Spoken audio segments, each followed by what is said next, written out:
Brother framed me of saw 8 years ago. Now truth comes out. How to proceed. Hello Reddit, using a throwaway account. I wanted to know what to do about the situation I'm in and how to get out of it. A little bit about me. I was the younger of the 2 children. I'll tell you what happened as close to in order as I can, so you can get all the facts. Henry, my brother, was always the favorite child in the family. As a child, he never did anything wrong. When he got bad grades in school, my parents would cheer him up and help him improve them, while they would always say, "I'm so disappointed with this result," to me, even though I had done well. Or, he got a new car and a big party for his high school graduation, while I got the equal of $500 and a pat on the back. He wasn't a bad brother, but we did our own things most of the time. I didn't complain too much, but I also felt like I needed to move out and do things on my own. I went to college in a different place for the next few years and got my MBA in 5 years. I was able to get a job in the place where I grew up. During this time, I only saw my family on their birthdays and when I went to see them for the holidays. My brother has never been the smartest person in the group.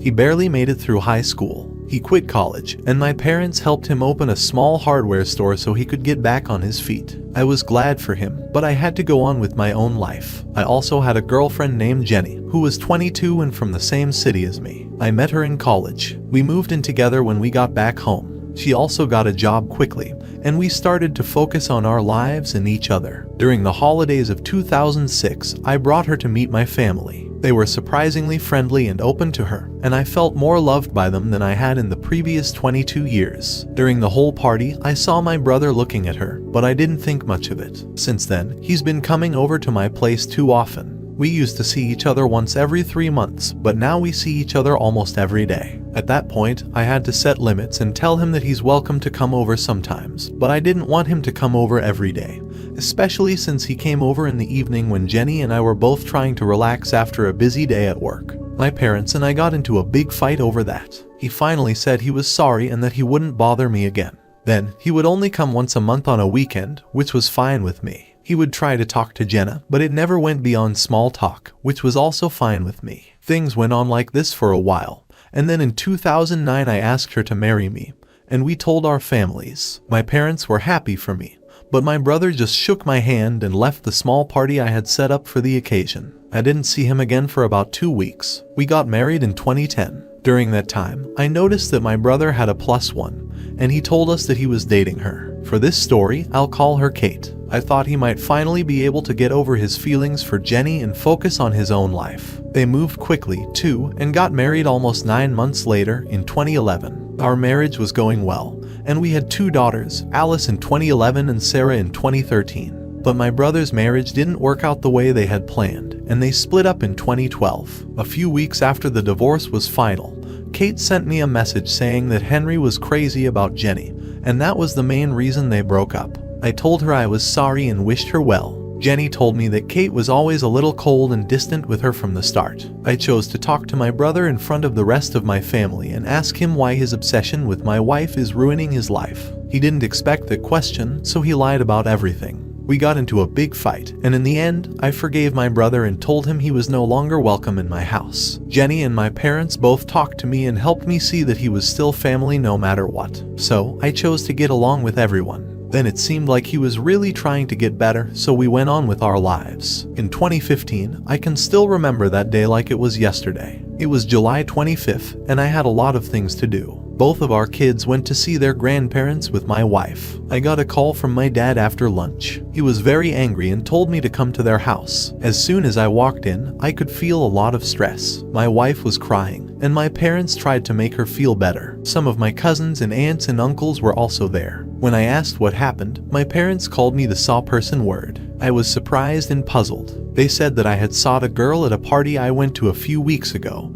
and then told her not to tell anyone or there would be consequences. Amanda and I had been friends for a while. We went to high school together, and she was part of a larger group of friends that I sometimes hung out with. According to her, I followed her to her car after the party, which was at a club, and did it there. She showed my wife screenshots of what she said was the call, and told her the whole story. My dad hit me hard, and both of my parents told me they didn't want to see my face again.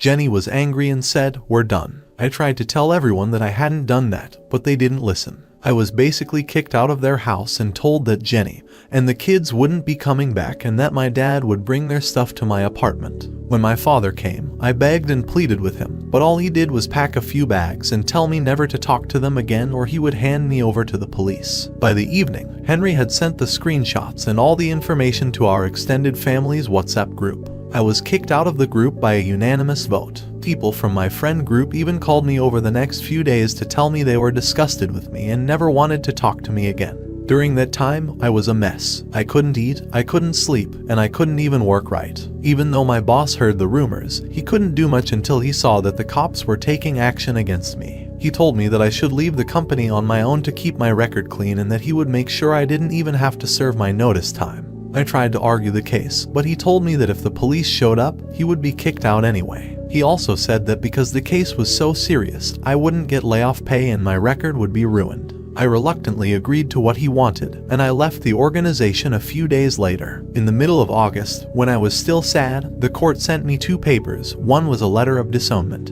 and the other was a divorce petition. Even though I was pretty drunk, I went to my parents' house anyway. When my brother saw me, he beat me up and said it was good that I was kicked out of the family. By the time he was done with me, I had blood coming out of my face and could barely stand. My parents and wife stood back and watched me, but they didn't do anything. After a while, I was able to get up, but I was a mess of tears and realized I had lost everything and everyone I knew. I didn't leave my room while the divorce was going on. It worked out as well as it could. I didn't have to pay child support or alimony because I didn't have a job and my now ex-parents said they would pay for the child. By January 2016, I was no longer married, but it was hard to put my life back together. During this time, I also wanted to talk to Amanda, but the more I thought about it, the more I realized that it would have made things worse for me. Because my country has laws that favor women, all it would have taken was one phone call for me to get 5-6 years in jail. In February 2016, I was in a serious accident that put me in the hospital for 5 weeks. The staff told me that they called my emergency number, which was still Jenny at the time, but she hung up and no one came.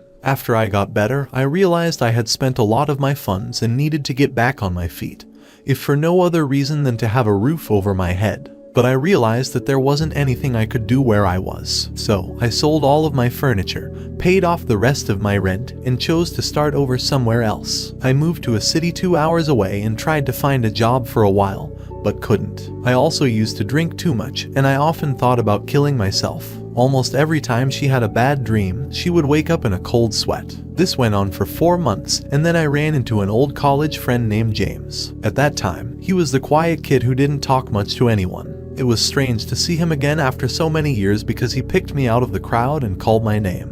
We said hello and talked for a while about what was going on in our lives. I told him that I had come to the city to look for work. He told me he had just quit his job and was going to start his own management consulting firm. He then invited me to have a drink with him later, where we talked a lot about our jobs, and he offered me a chance to work with him because he needed a couple of smart people. At this point, I thought I needed to work hard to get these thoughts out of my head. So I said yes, but I told him I wanted to meet him and his team and talk to them before we moved forward. 2 days later, he introduced me to another guy named Derek and said that for now, it would just be the 3 of us. I shook Derek's hand and told them I had something to say before they went any further. I then told them everything that had happened to me during that time and how I had been rejected and divorced because of it, crying in between. James and Derek told me they felt bad for me, but they also said there would be no problem if I didn't have a crime record. I told them that the cops never came to my house, which made them happy. James did say that he was going to ask someone to do a full background check just to be safe, and I got his point and agreed with him. During this time, I was renting a rundown place to live in order to save money. I was patient and waited for 2 weeks, but I also looked for other jobs in case things didn't work out. James called me 2 weeks later, and we met up later that day. He told me that I don't have any SAW on my record and that I was welcome to the team. After that, I dove into my work and started going to treatment. On Derek's advice, I also joined a gym and took out a lot of my anger on the punching bag. This helped me go from an average weight of 70 kgs to a fit 98 kgs. Derek and I became gym buddies, and since he was about Henry's age, I thought of him as an older brother. By the end of 2018, I had a lot more control over my life. My coaching business was doing well, and money was coming in. I found a nice apartment in a good area and rented it out. The bandage also started to come off, and I knew I had to take some steps to move on. I went to a courthouse to properly change my last name. I took Derek's last name after getting permission from him and his parents. They thought I was a nice guy and included me in a lot of their family events, like Derek's wedding, so this was also a way to thank them. I tried dating a few times, but because of my mental problems, it never worked out. In 2019, I started dating Kim, who was half Korean and half Italian. She used to work at a coffee shop where I bought my coffee and sometimes sat down to drink it. That's where I met her. We only saw each other for the order, but once, when Derek and I were there and he saw that she was always looking at me, he told me I should ask her out. I went up to her and asked her out for drinks later that day, but I was a little nervous. We went on a nice date, and she said she hoped to see us again. I knew this date would end the same way as my other dates. I'd tell them about my past, and they'd leave. I didn't blame any of them, though. But the second time I took Kim out to lunch, I chose to tell her about my past before she went any further. I did this so she could make an educated decision. It was like she was caught off guard. I told her that I would never do that to anyone and that I'm still trying to get over the fallout. I also told her that she needs to know what she's getting into before we go on any more dates. A few days later, Kim called me and said she wants to get together. We met at the coffee shop where she worked. She told me she trusts me and wants to give it a try. At this point, I was doubtful and even cried a little because I couldn't believe that my life could even start to get back to normal. We went on a few dates and had a great time together. I felt like I could finally start getting better. I took my first trip in a long time with her to Europe, and we both had a great time. When the C virus hit in the year 2020, we stayed in touch by phone and FaceTime. When things started to get back to normal in the second half, she asked if she could move in with me, and I said yes. She had been fired from her job at a coffee shop and was looking for work. She was a great cook, so I suggested she try to set up a place and go into the food business. By the middle of 2021, with the help of her parents' money, she had set up a cloud kitchen that brought food to the nearby areas. Our lives were both going well. I still had a lot of emotional problems, but I no longer thought about killing myself, but I still had dreams sometimes. Kim told me in February 2023 that she was pregnant, and my feelings were all over the place. I went from being thrilled to starting over to crying because I missed what I used to have. Kim made me feel better, and we both fell asleep holding each other. A few days later, I asked her to marry me, and she was thrilled. It seemed like things were finally moving in a way that would let me have some peace in my life. We were going to get married, and all the plans for my wedding in mid-June of this year were in full swing. I'm sorry this post is so long, but I wanted you to know how crazy things have been for me, so I had to tell you everything. At the end of May, I get a call from a number I don't know. When I answered, I could hear someone crying. She said, "Hi, this is Amanda." I knew that voice right away and cut the call, trying not to get angry. Kim was with me, and when she saw how sad I looked, she came over to help. I tried to hold back my tears and anger as I told her who it was. When the phone rang again, Kim picked it up and put it on speaker. The man on the other end said he was Amanda's fiancé, and that she wanted to apologize for what she had said before. She got on the phone and kept saying she was sorry over and over again while she cried all the time. Kim did most of the talking while I broke down in tears and didn't know what to do. So Kim said, "They'll call back." She then called Derek, who listened patiently as Kim told him what had happened. He gave me a hug and suggested that we set up a meeting with a lawyer so that her confession could help if there were any problems in the future. I called my lawyer and told him what was going on. He said he would set up a meeting in his office and gave me a date and time. I called Amanda and told her to come to my lawyer's office, where we'd talk about it. We met at his office 3 days after that. Amanda looked like she was almost dead, and her boyfriend was the only one with her. My lawyer set up a camera in the meeting room to record the whole thing. I asked him to be a mediator, and I asked Kim to come with me. We sat on opposite sides of the room, and she began to talk about what had happened back then. A lot was said and talked about, but here's the main point. Back in 2015, she was seeing my brother, but no one knew. He was the one who came up with the SAW plan, and she went along with it because she loved him so much and would do anything for him. He got a new phone and stole my profile picture from my WhatsApp number back then. They used it to make the fake screenshots by talking back and forth with Amanda. I went from being sad to being angry. If it weren't for Kim, I probably would have been charged with attack. Kim was angry and upset, partly because she was pregnant, and she tore Amanda a new one with her words. Even though my lawyer tried to keep things calm, it was clear that Kim was very angry. She wants to tell her fiancé that if he keeps marrying this piece of trash, he deserves what he gets. I didn't want to cry or get angry, so I asked them why they were coming out and telling me now. Mark, her boyfriend, came forward and said what was going on. He said that a few weeks ago, they were both pretty drunk, and she told him how she had helped an ex-boyfriend break up a marriage that stuck with him, and after he asked her over and over again and pushed her, she finally told him the truth. Then he told her that if she wants peace in her life, she needs to own up to her mistakes. After she helped Henry, he started to act cold and distant toward her, and after 6 months, they broke up. At that point, she felt awful but was too afraid to tell anyone. She spent a lot of time in therapy trying to figure out how to deal with her problems. After everything was on the table, my lawyer said, "Let's take a break for 30 minutes and then meet back here." Amanda and Mark left, and our lawyer and I talked about how, if I want, he can sue her and my brother for slander. There is more than enough proof for me to do what I want. I was very angry, but I didn't want this to ruin the wedding, so I told myself that whatever I wanted to do would have to wait until everything was over. I told Amanda that I would talk to her again, but for now, she shouldn't tell anyone else. I didn't want my ex's family to cause any trouble at my wedding.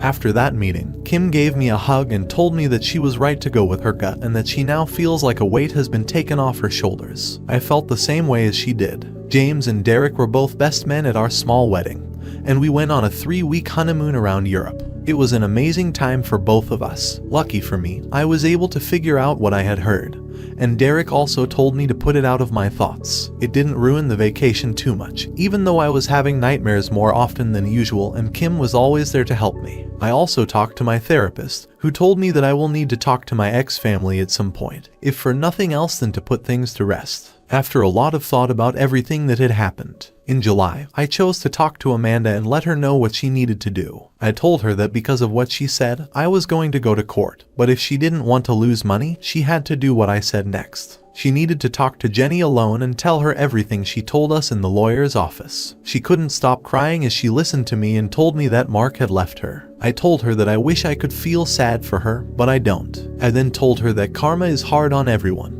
It hit her hard, and now it's coming for my brother. A couple of days later, Jenny sent me a text message. Even though I was blocked, I still texted her birthday wishes for both of our girls, and holiday greetings. It had been 8 years since I had heard from anyone. She asked, essentially, if we could talk. I didn't want to talk to her by myself, so I told her I would call her in a few hours. When the call came in, I was at home with Kim. I could hear Jenny crying intensely for a while before she told me she was sorry and how bad she feels right now. I have been able to keep my cool all this time. I told her it hurt a lot to know that she didn't think much of me because she was so easy to trick by Henry. I asked her how my girls were doing, and she said they were fine. I then asked when she met Amanda, and she said it had been 2 days. It took her a long time to realize she was wrong, but once she did, she moved away from me quickly. She told my ex-parents right away, and they were just as shocked as she was. Everyone wanted to talk to me, but she said she wants to talk to me first and say she's sorry. I told her that what she did was way too bad.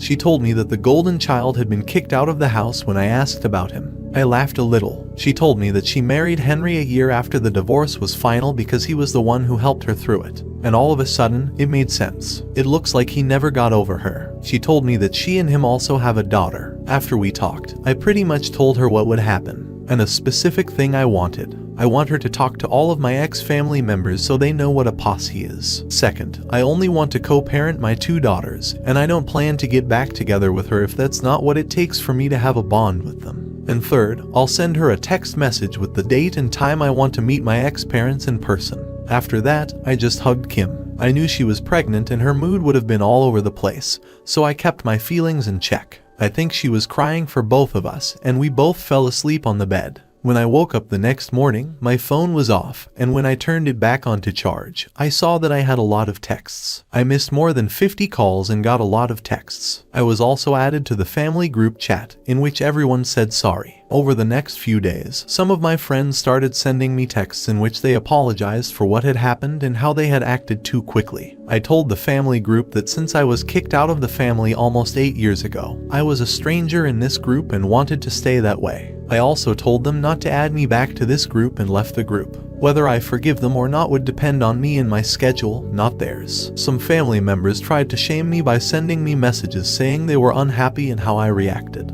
I told them they couldn't judge me because they were so quick to assume what I did and to not contact me again unless I did. A few weeks later, I called Jenny and asked her to bring my girls to my house for the weekend so I could get to know them better. Kim, who is as bold and headstrong as she is, said that she also wants to meet her stepdaughters. We fought a lot, most of the time. I told her that she needs to take care of herself because she was pregnant.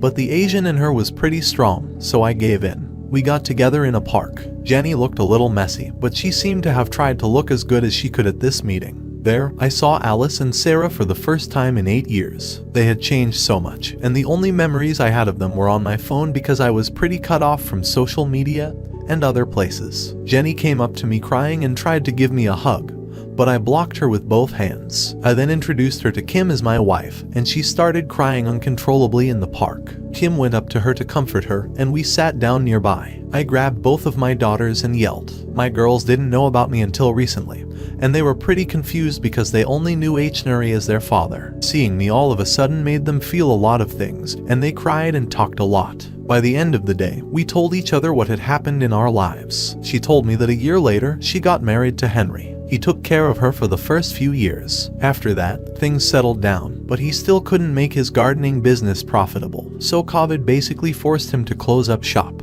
His parents were now using money from their savings to make ends meet, and even though they told him to start something new, he never did. She said that she is getting a divorce from Henry because she can't stand to see him. I told her that she can do whatever she wants and that it doesn't affect me. I told her some things about what would happen next. Basically, I wanted Alice and Sarah to join me in family therapy meetings in the future so we could all get better. They were taken from their real father, and it was time to make things right. I want to be a part of their lives. I also wanted them to spend weekends with me and Kim, but I told her that would have to wait because Kim and I are going to have a baby soon, and I want to put all of my attention on that for now. The last thing she told me was that my parents wanted to talk to me. I told her she was wrong and that they were not my parents. I still had the letter of disownment they sent with the divorce papers, but I had nothing to do with them. But both she and Kim said it would help me put an end to things with them. So I said yes and told her I'd let her know when and where I wanted to meet them. I got her a room at a hotel and told her that I wanted her to stay in this city for the night because it's Sunday and I want to spend more time with my girls. We were together again on Sunday, but this time I took them to see the sights and show them around the city. We all had a great time.